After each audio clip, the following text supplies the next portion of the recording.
চাষা তুরাম কলেজের গলি দিয়ে ঢুকে প্রতিমধ্যে 70 থেকে 80 জন চিহ্নিত ওই ইসদার এলাকার চিহ্নিত সন্ত্রাসী প্লাস আপনার বিভিন্ন মাদক মামলার আসামি তারা দীর্ঘদিন এলাকা থেকে পলাতক ছিলেন। তারা হুট করে আজকে সংঘবদ্ধ হয়ে পুলিশের গাড়িকে লক্ষ্য করে ইটপাটকেল নিক্ষেপ করাকালীন এবং পুলিশের উপর আচমকা আক্রমণ করার চেষ্টাকালে এবং পুলিশকে তাক করে যখন তারা গুলি ছড়ে আপনারা ইতিমধ্যে দেখতে পেয়েছেন ইসদারের প্রখ্যাত মাদক সম্রাট যা দীর্ঘদিন যে অ্যারেস্ট হয়ে বিজ্ঞ জেলখানায় ছিলেন ওই রাজ্জাক সহ তার ছেলে জসিম এবং তাদের সহযোগী অন্যান্যরা এই আক্রমণ করে পুলিশের উপর।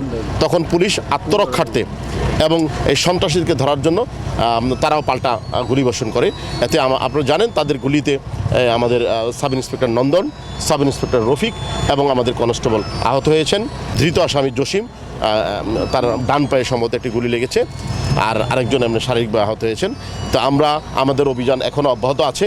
আমরা প্রাথমিক ট্রিটমেন্টের জন্য তাদেরকে নিয়ে আসা হয়েছে এবং পুলিশ অফিসাররা এখানে আসছেন, চিকিৎসা নিচ্ছেন, আপনারা দেখতে পাচ্ছেন। আর আমাদের পর্যাপ্ত পুলিশ ফোর্স এবং ডিবি জেলা ডিবির ফোর্সের সহযোগিতা আমরা অভিযান এখনও ইসদারে চলমান আছে। তা আমরা আশা করি এই মাদক ব্যবসায়ী এবং যারা সন্ত্রাসী যারা আছেন রাজ্জাককেও আমরা অচিরে রাজ্জাক সহ তাদের সহযোগী যারা আছে তাদেরকে গ্রেপ্তার করতে সহযোগী হবে ইনশাআল্লাহ। খবরের কাগজ, নিখাদ, নির্ভীক, নিরপেক্ষ।